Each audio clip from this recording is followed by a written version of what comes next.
Morning mga Kalektro DIY TV. So meron tayong isang electric fan.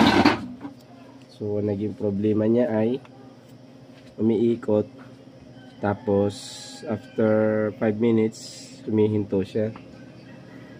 So pag ganun ang magiging problema ng electric fan nyo, ang diagnose po niyan ay check nyo po yung kanyang mga bushing kung mayroon na siyang clearance. Paano po natin i-check yung kanyang bushing? Ganito po yan. Ito yung kanyang rotor, bulanti tawagin. Yan.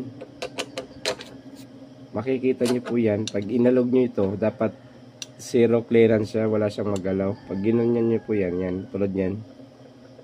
Yan. Sumasayaw na siya. So ibig sabihin nagkaroon na siya ng gap. Yan.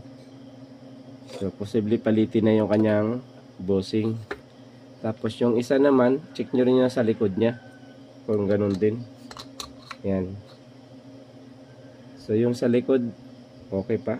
Yan. Wala sa pang kagalaw-galaw. Yan. Although mayroong konting-konti lang. Meron din siya. Ngayon, check nyo naman yung kanyang shafting. Yan. Paano mag-check ng shafting niya? Kapain nyo lang to. Ganyan nyo, isalatin nyo lang. May mapapansin kayo parang nagagas-gas o parang nagkaroon siya ng kanal.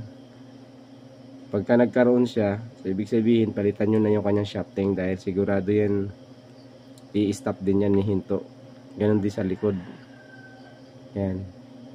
Sa likod mayroon na rin. So may mga tama na yung kanyang bushing tsaka yung kanyang shafting, nag-as-asa na siya. So ngayon papalitan natin.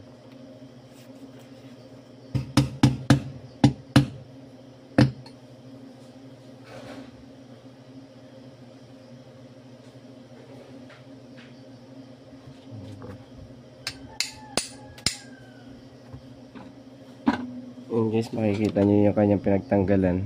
May bakat yan. Sundan nyo na lang yan para hindi kayo maano. Yan, okay.